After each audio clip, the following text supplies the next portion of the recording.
everyone. I'm Jennifer Bloom, host of Soul Wisdom Abundance, Create Wealth Through Spiritual Health on Transformation Talk Radio. And as always, I'm thrilled that everyone is joining in, that you all are here and listening and really interested in creating money in a more conscious way, because that's what this show is all about. So what do I mean by creating money more consciously? For those of you who perhaps are new, here's what I mean by that. When we are creating money consciously, we're really connected to money at a soul level. We really are understanding what soul, source, divine understands about money, and that is that it's an unlimited resource, and that we all have access to it, and that we can create it in whatever amounts that we want. And as you can kind of start to feel, when you're creating from that understanding, you have this ability to create something that's lasting. When we're creating in a more unconscious place, we end up creating out of our own kind of money wounds, our past money pains, things where we're feeling really limited or scared or worried, or any of the plethora of things that can go along with money. And so we end up in a place that doesn't feel very good with money. And money, we don't have as much of it in our bank accounts, or wherever it is that we want to have it.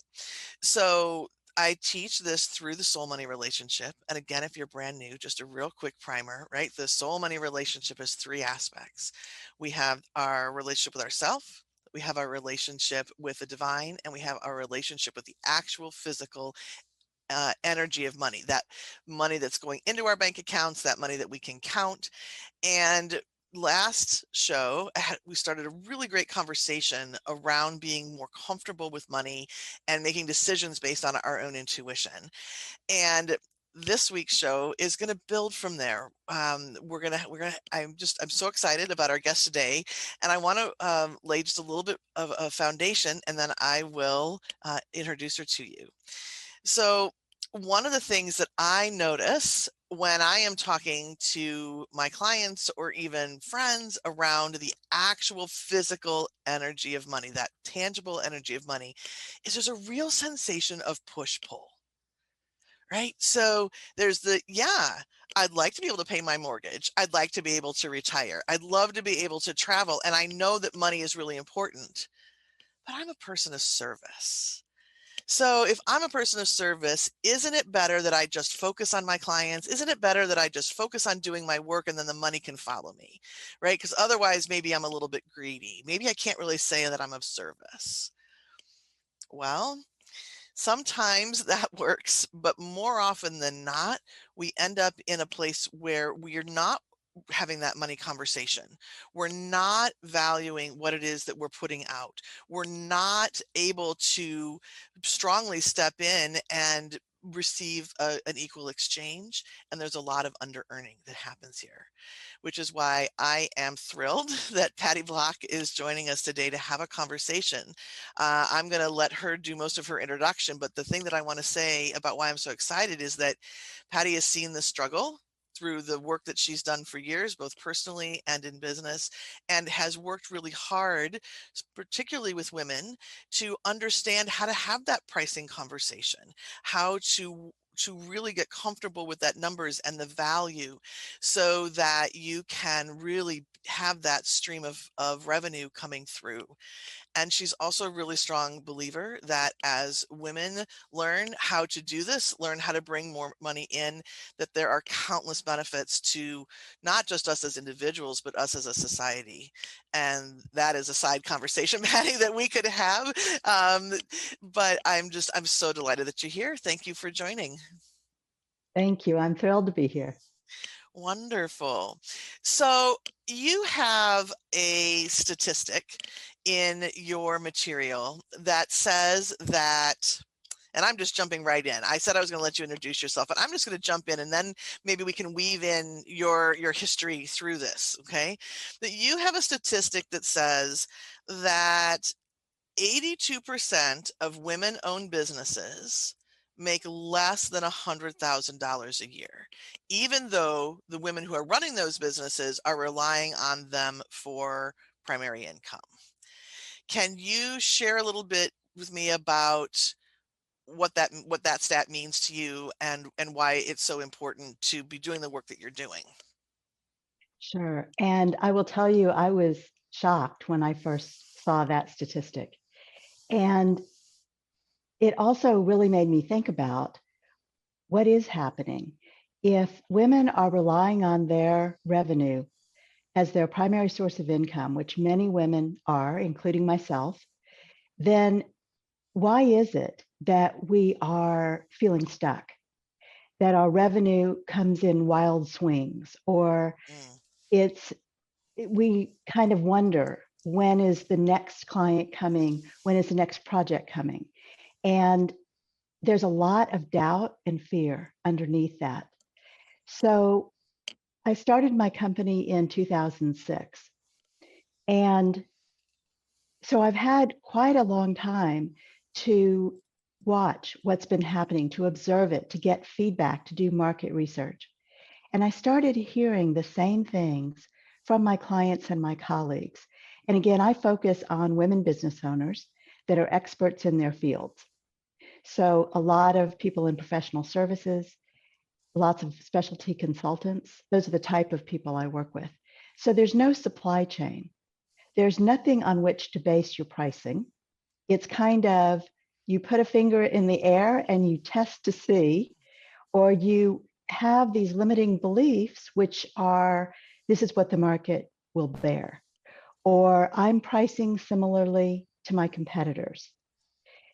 And unless you've done extensive market research, currently, not 2 years old, but current market research, you really don't have that information. So then you're playing a guessing game. And as women, we undervalue ourselves and we underprice our services. So that's what I started seeing that was so pervasive. We're undervaluing ourselves, we're underpricing, and we're shortchanging not just ourselves and our companies, but everyone around us. Our staff, that means we can't pay our staff very well. It means maybe we don't have as much to support our families, our communities. Women are very generous, and we do a lot in terms of philanthropy. But if you're not bringing in steady revenue and you haven't dealt with that fear, then you're very unlikely to be able to communicate or to give as much in your community. absolutely. Absolutely. So why is it that you think that women are undervaluing? That's a super deep question. Yeah. And part of it is, I think it's the way we're raised. So, in my generation, and I'm just turned 60. So, and I'm actually pretty excited about that. Yeah. Lots So, of wisdom, right? Lots of wisdom. and in my generation, which is the end of the baby boomers, women were not raised to be breadwinners. Mhm. And I know I wasn't. And even though I was the first of my siblings to get an advanced degree, my parents always expected I would get married and have children, raise a family, and that was all I needed to do, quote unquote. Mhm. And that was not, I do have to say that was very motivating for me to go in the opposite direction. Now, I did get married, I did raise a family, and I have 3 fabulous kids. However, I also had an early divorce, and I was 35 years old, divorced with 3 little kids. My youngest was 2 years old at that time. And we always think, I think, again, we're raised to think that life is a straight line, and it never is. And mine hasn't been. So the path that I've taken and the wisdom that I've acquired, sometimes through hard experiences, all of that applies in what I do when I'm helping women business owners in particular to grow and scale their companies. And in my view, it starts with pricing. Mhm. So, so those dynamics, I've dealt with a lot of the same issues that my clients are dealing with. Yeah, absolutely. So I want to get to pricing in just a second. But I'm wondering too, in terms of the mindset, to go just another layer deeper here, and I'm wondering what your opinion is based on your on your wisdom, and that is, that there's a so women not really being raised to be primary breadwinners.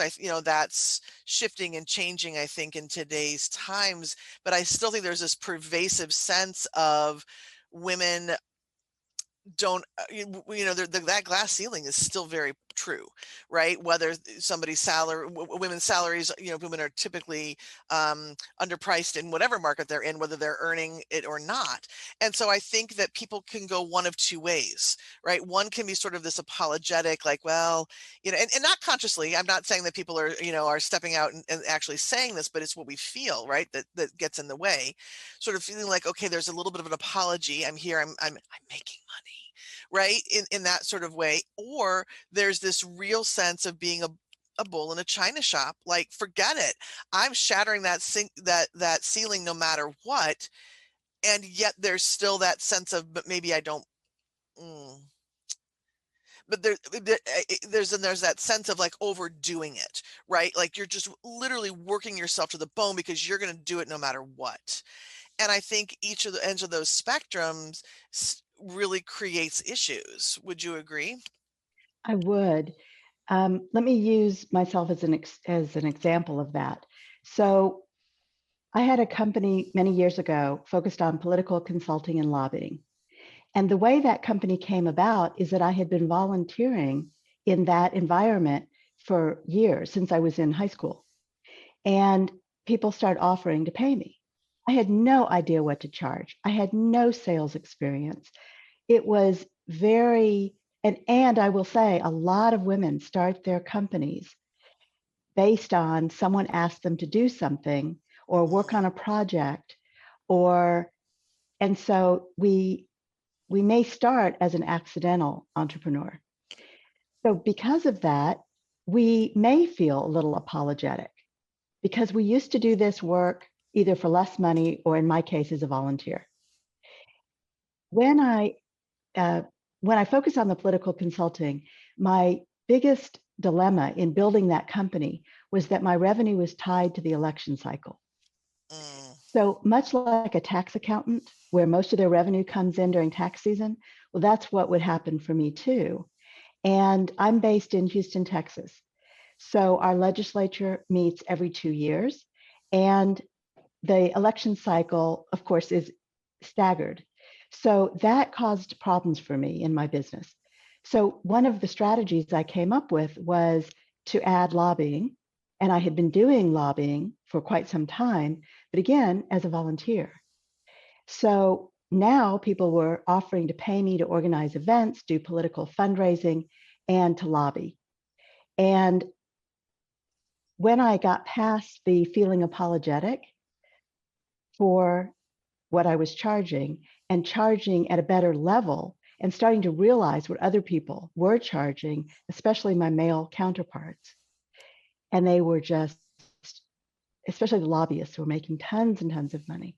So understanding that dynamic, I felt more empowered. And I was a very rare commodity because I was a woman in a man's world, and there were very, very few women lobbyists. So that gave me some leverage because I had a different perspective than my male counterparts. And so there were lots of good things that came of that. But you're right, there is that sense of I'm here to serve, and maybe I shouldn't be charging so much. When you understand that that is a method to protect yourself mhm. and to deal with your own fears, and you can approach that, in my case, by learning everything I could learn and talking to other women business owners and figuring out the path forward for myself. But I have to say, if there were resources to help me do that, I didn't know how to find them and I didn't know who to trust. And that is a huge, huge issue for everybody, certainly for women, is knowing who to trust. And that motivated me when I started this company to be that resource for other women business owners, because I understand very deeply how vulnerable we are when we start, especially when we start talking about money, but even when we're talking about how we hire, who we hire, how we manage people, how we provide our service, all of those things that we're talking about are very ingrained in who we are as people. And because of that, we often get burned. And I have talked to countless business owners who have had terrible experiences, and sometimes with business coaches, sometimes with marketing professionals. So it's a wide variety of terrible experiences, but it makes us very gun shy and we don't know who to trust. So that's part of my mission, is to be that resource for other women business owners and to help them understand how to price for value, for what their real value is, and how to understand that at a deep level, and then how to communicate that. So it's a very much a process, in my view. It's not like you can snap your fingers and tomorrow you'll feel better about money. It doesn't work that way. Right. Absolutely. It's an evolutionary process, and I think that many people are in business. You described earlier about sort of being this accidental entrepreneur, right? I firmly believe that I'm in that camp as well. It just never even crossed my mind that was what I was going to do, but I ended up with some services that people were asking for, so here we are, right? And trust is hugely important in these areas where we feel vulnerable. So let's chat a little bit about pricing. And if you were to start to have a conversation with someone about pricing, you've mentioned value pricing a couple of times in our conversation now. So I'm curious about that. So if you were to, like I said, if you were to have this beginning conversation with someone around pricing, what are the first things that somebody needs to think about? Or, well, I'll leave it to you. What are some of those first pieces to be able to have a really strong conversation about pricing? You mentioned it at the beginning of the show today, and that is your relationship with money. And that is where I start when I'm helping someone. And I do that in a couple different ways. I do that in private consulting, one-on-one. I also do it through a program that I have called value-driven pricing.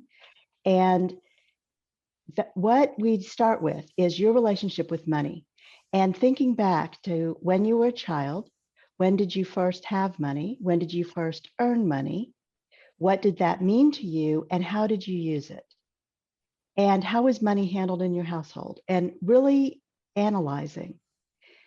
And some of the stories that come from that are startling and vulnerable and important. They're very, very important because in most cases, we haven't ever thought about that.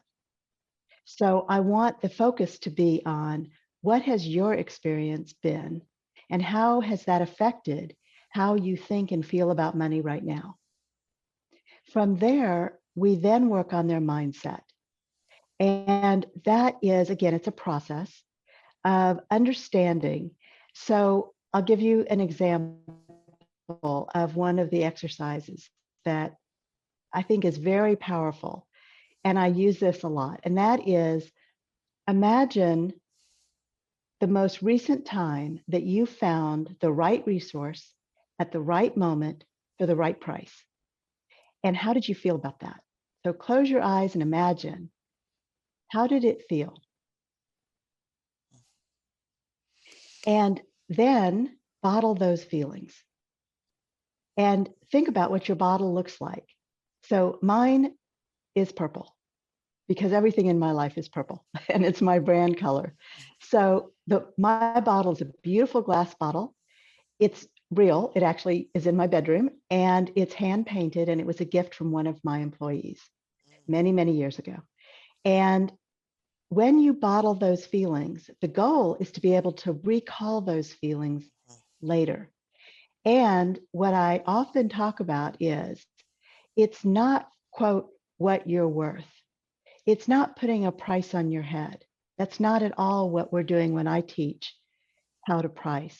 What I'm focused on is how do you build value in the mind of your ideal buyer? Who is your ideal buyer? And how do you communicate in such a way that they understand the value that you bring? And that's really the focus of what I teach. Beautiful. Yeah. And so I want to interrupt you there because you said something, and this is something that you talked about when we initially had our time together before the podcast. And then I saw it and I forgot it. And then I saw it again in the quiz that you offer for people. And that is knowing the difference between your ideal client and your ideal buyer. And can you speak to that a little bit? Because, you know, a lot of people, marketing experts, they take us through this, all the exercises about who's your ideal client and speak to your ideal client. And then you bring in this concept of ideal buyer. So tell me a little bit more about that. So often for women, sell is a 4-letter word. We don't want to talk about selling. Right. And we don't want to really do it. We tend to avoid those types of conversations. They're very uncomfortable. So one of the things that I recognized pretty early in this process of building my company, of helping women business owners, was that if you're avoiding sales, obviously your revenue is going to be up and down. And there are ways to address that. What I recommend is that you start with pricing, because you can learn 100 different ways to sell your service or product. But if it's not priced correctly, appropriately, with profit built in, that's reflecting the real value, then it doesn't really matter what you're selling. You're never going to be profitable. Mm. So I take it back to pricing as the linchpin for everything else. So one of the things that I noticed early on is that people didn't want to talk about buyers. But we have to talk about buyers because they're not your clients until you've taken them on a journey and given them this opportunity to buy from you. And so I actually have 2 programs that fit together like a puzzle. I have value-driven pricing and painless selling to ideal buyers. So to your question specifically, an ideal buyer is who you're looking for to start the conversation. And if they proceed through this journey, and if they become a client, then it's your responsibility to help them be an ideal client. That's by setting and managing expectations. Clients are unformed in some ways when they first come to you. So when you're working with a client, it's your responsibility to help your client become ideal. So I'll give you an example. If you have set business hours, you're 9 to 5, Monday through Friday, but you have a client who consistently calls you on the weekend, and that's really bothering you as the business owner, then you have a responsibility to talk to your client to say, we have standard business hours, and while I understand the urgency that you're feeling, I would really appreciate if you could send me an email instead of calling me, or try and keep it to business hours. But certainly if there's something urgent that comes up, please let me know. There's nothing confrontational about that. There's nothing wrong with that. And yet, we often feel like that's conflict. And so in most cases, in like 98% of cases, we're not going to say anything because we don't want to offend. We don't want to hurt somebody's feelings. We don't want anyone to feel as though we're not there for them, that we're not serving their needs. So again, that can really work against us. So what I teach is when you've addressed your pricing and you're on the path now of pricing for your real value, you've identified your ideal buyer, you've taken them on this journey so that they're ready to buy. Once they become a client, then you set and manage those expectations so that they know how to be an ideal client. And there really is a distinction in my mind. And I think I understand why the marketing companies approach it in that way, but for me, it doesn't resonate. Yeah, that's really fascinating. That's really fascinating. And I think it's so important to recognize that somebody isn't a client until they've purchased from you. And it isn't, you think about from the marketing perspective, thinking about ideal clients, creating packages or content, right? That's going to speak to that person who is maybe your ideal match to the message that you're getting, right? Somebody's going to really benefit so that when they do become a client, that they are happy. But inserting this piece about buying first is super important. And I think that, and if I could recommend to people who are listening, let's put an asterisk and highlight, right? If you're in a book, this is a really important piece to add to the puzzle. So I'd like to go back to this idea about value, because this is, again, this is a longer conversation that we could have. There's a lot of people out there saying, charge what you're worth, and if you're not charging enough, you're not honoring your worth, and that has always irritated me. But because money and our worth are independent of each other, and I don't, and to further the conversation by saying charge what you're worth intertwines money and self-esteem in a way that's really not healthy. But on the other hand, people do have to understand the value. So if you could say a little bit about what you mean by with that value piece. Sure. So it's not what you think your value is. And it certainly is not about worth for exactly the reason you mentioned. And again, early in this journey, I kept hearing people say that it's what you're worth. And I kept saying, no, it's really not. It's your value in the mind of the ideal buyer. So there are two ways to approach that. When somebody comes to you by referral, there is already value in their mind Mm, because they trust the referral source or they wouldn't be talking to you. So there's some inherent value just by that act of referring someone. But the second piece of that is the way you, as the business owner, can communicate value and understanding. So again, it's not what I believe my value is, it's what my clients believe it is, it's what my buyers believe it is.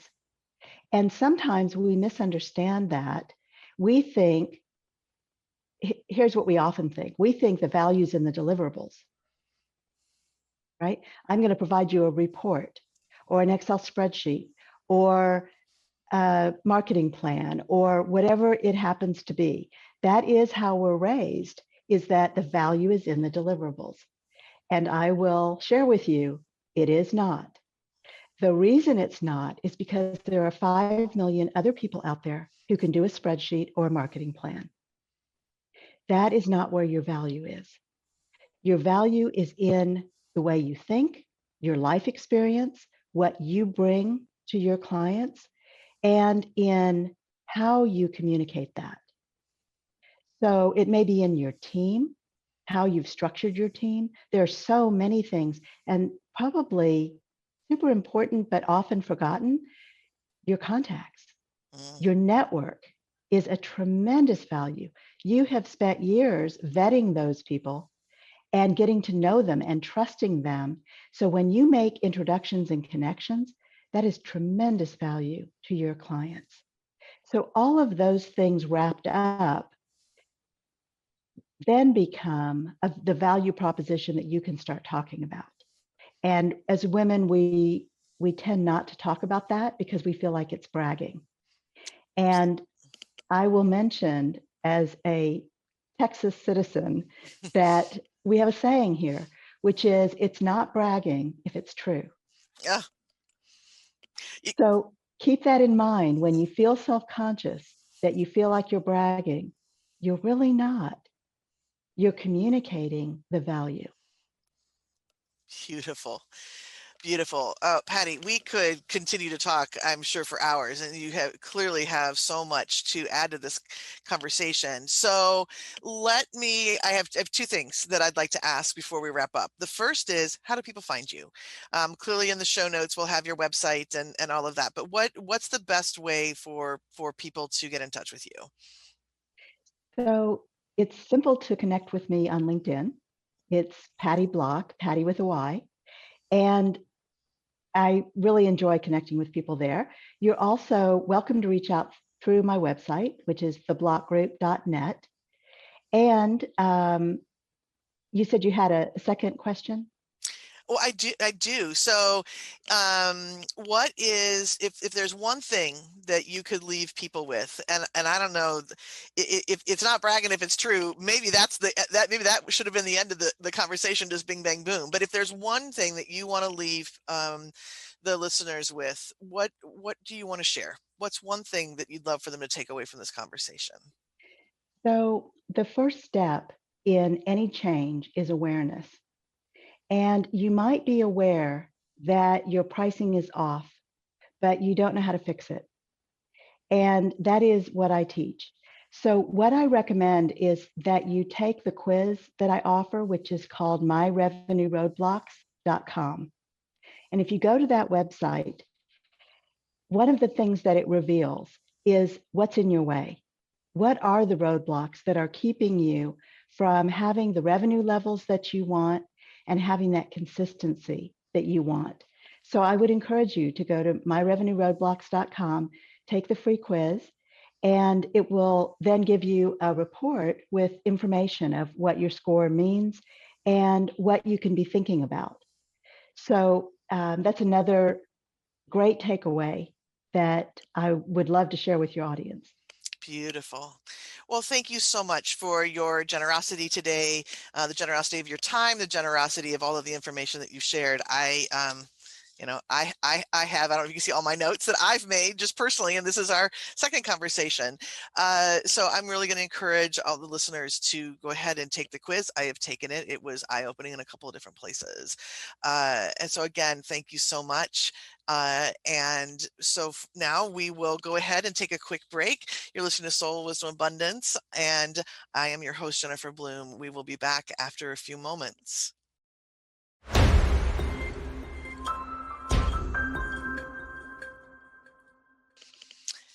Well, hello, everyone. We're back again.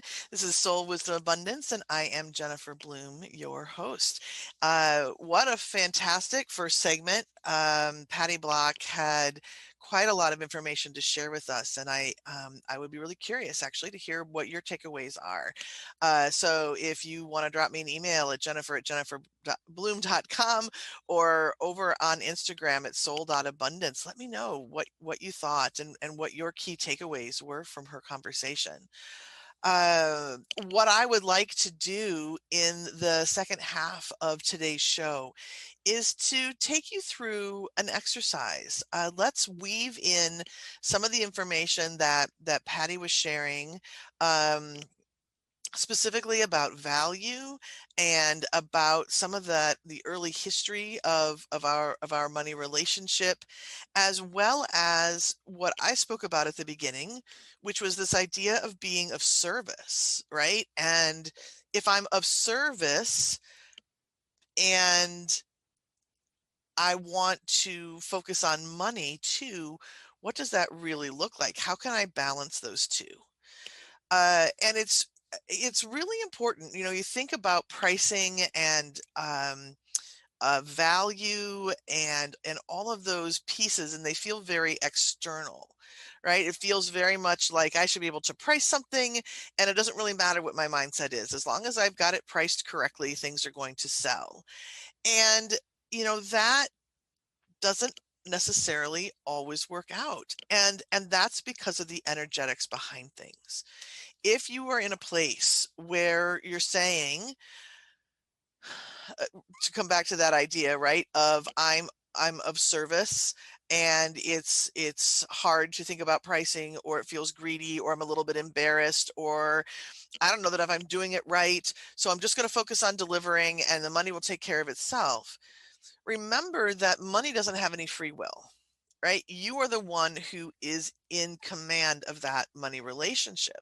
So if you're sort of, and for those of you who are just listening as opposed to seeing the video, right? If you can't, you kind of, if you put your sort of your hands over your face, right? If you're just like, I don't really want to deal with the money part of this. I just want to do my job, do it really well, and I won't have to worry about it, right? You are taking a back seat in that money relationship. So the more that you can find a way to truly be in command of your relationship in a way that feels good, right? We don't have to be the person who's out there and pushing and selling hard and being that character, the caricature of a used sales carman. You used car salesman, if I can say that word right. Right, we can very much be in our integrity, and if you're if following some of the things that Patty was talking about in terms of knowing your value and knowing all those pieces about you and really focusing on that value and being and as you're in that space of value, truly allowing yourself to say, I have value and I am allowing money to flow to match that. That's where we want to be, right? Not some place where we're labeling ourselves as greedy, not some place where we're labeling ourselves as being overly aggressive because we're thinking about the money, not worrying about what's going to come up, worrying that money is going to change us in some fundamental way, right? Those are some of the things that can be behind the scenes when we don't really want to have the money conversation. So part of stepping into commanding that money relationship is to be able to say that I have a high level of expectation that money is flowing my direction. And we can modify that by saying, as I sit in my value, right, as I truly honor and acknowledge the value that I bring to the table, not necessarily in just the deliverables, but in who I am, in my uniqueness. Because I have this real sense of my value, I expect money to flow. That higher the level of expectation, the more you are energetically aligning for money to flow to you. And the more you are going to have inspiration and wisdom to touch into to say, yes, this is what my pricing is going to be. All right. So let's do a quick exercise here. If you're someplace where you can close your eyes, I'm going to invite you to do that and take a nice deep breath. And the first thing we're going to do is just simply rate where you are on a scale of 0 to 10, where 0 is, I don't believe this next statement that I'm going to give you at all. It's a complete 0. And 10 is yes, absolutely, without a doubt. So the statement is, let's start here. I expect money to come to me easily and effortlessly. I expect money to come to me easily and effortlessly. So rank that on a scale of 0 to 10. And the next statement is, I know my value, 0 to 10. Okay. And just notice there's no right, no wrong number to have, just knowing that the higher that you are, the more things can flow from an energetic perspective. Okay. All right, so then let's do the second half of this exercise.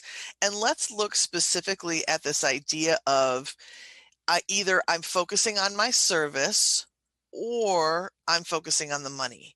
I think there's so many of us who think that it has to be one way or the other.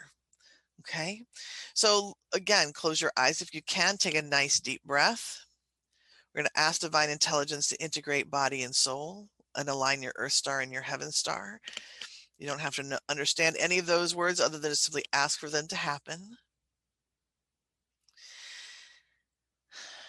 And next, I'm going to invite you to imagine that in front of you is one of those old-fashioned scales, right? The one that has a center support and an arm, and then you've got a container on either side, right? And when it has equal amounts in it, it balances, right?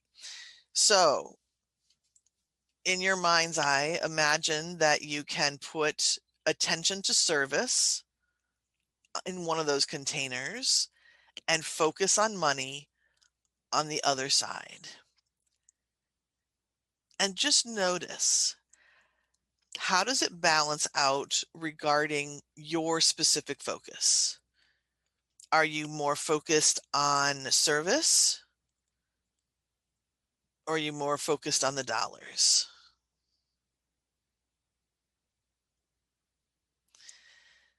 Okay, and just take a moment to let that sink in. And then let's take those items out of the containers and into the containers. On one side, I'm going to invite you to place a focus on your customers receiving. And on the other side, a focus on you receiving. And notice what that looks like. In an ideal world, those two would be equal, giving and receiving. And if they are, that's fantastic. If not, I'm going to ask you to take a breath and notice where in your body you are feeling resistance to allowing them to be equal.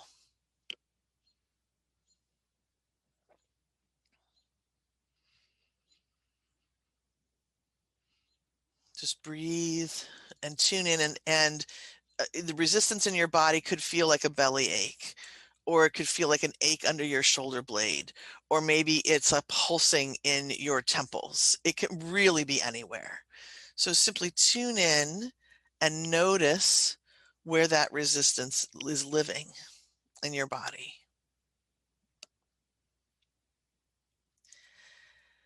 And when you find it, imagine that you can have a conversation with this part of you. What does this part want to share with you? What does this part want to tell you about what the resistance is all about? Is it a fear that if you allow yourself to balance out receiving, that you're going to get greedy? It's a word I've used a couple of times in today's conversation. And if you get greedy, you're going to end up focusing on the money and not the clientele. Are you thinking of somebody else? Are you thinking of maybe somebody in society at large, or a personal experience you've had with a mentor, or somebody else who really just felt like it was more about the money than it was about giving you what you needed? Are you afraid of turning into that kind of a person? Are you hearing your parents' words in some way, shape, or form? Right? Some sort of generational issue that tells you that your character is in question if you are focused on money. And this is something that you may get information about right away. It may be that you need to take these questions and go someplace quiet, and so that you can hear.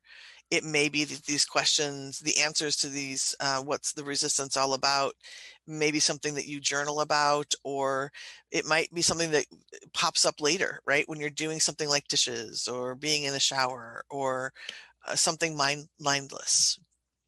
Okay.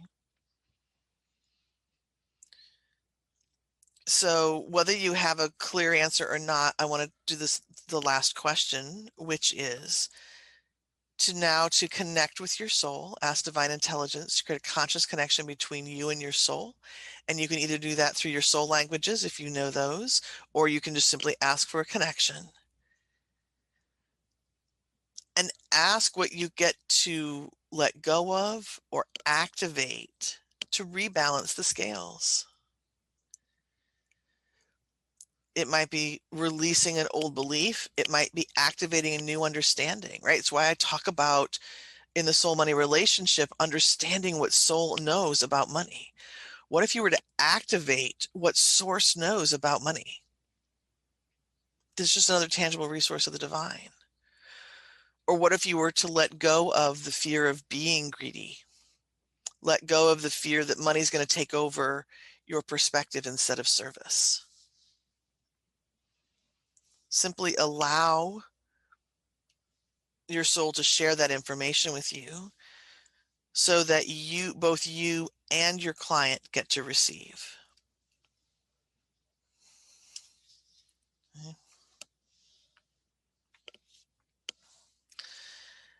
All right. And so then just take a nice deep breath.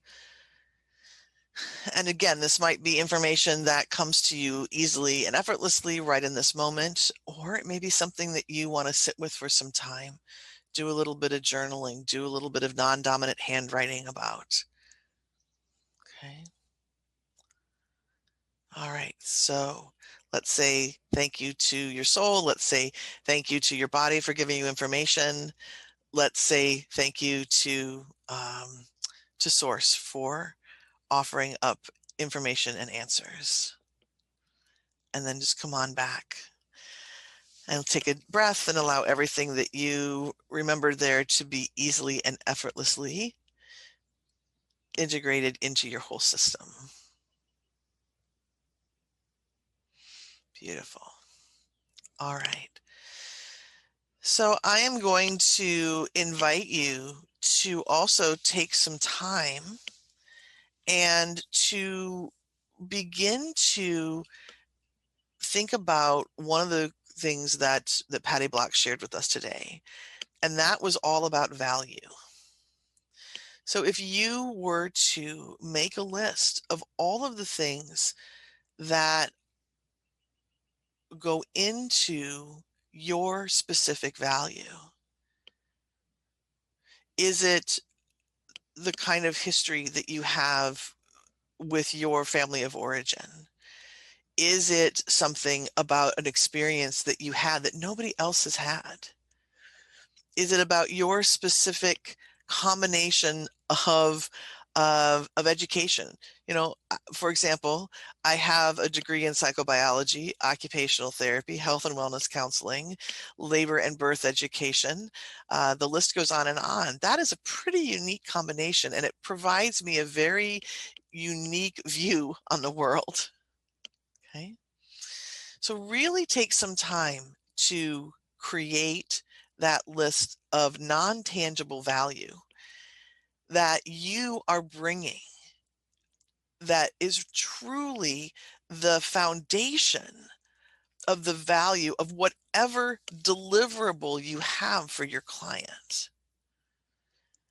And as you allow yourself to expect money to flow in a new way, as you expect to receive, as you have a new understanding of your value, right? What does that do to your pricing? What does that do for you in terms of allowing money to flow? That real, tangible, hard cash, fill up your bank account kind of flow, right? And I will acknowledge that those are big questions. So please reach out to me if you have any, if you would like some support through all of that. I am delighted that you have spent this hour here with me and my guest, Patty Block. Again, I'm going to encourage you to reach out for her quiz. She has amazing information. And just as a reminder, if you are intrigued by this idea of the soul money relationship, I'm going to invite you to visit my website, which is jenniferbloom.com.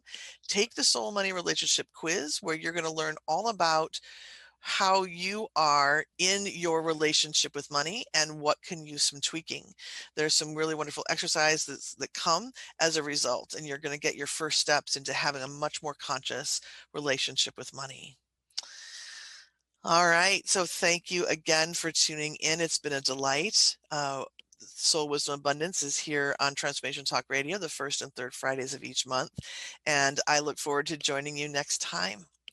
And until then, everyone, prosperous blessings. Take care.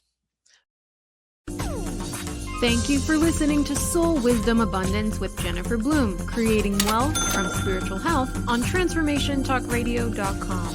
To learn more about Jennifer Bloom or listen to past shows, visit jenniferbloom.com. You can subscribe to this podcast on any of your favorite podcasting outlets. Simply search Soul Wisdom Abundance with Jennifer Bloom.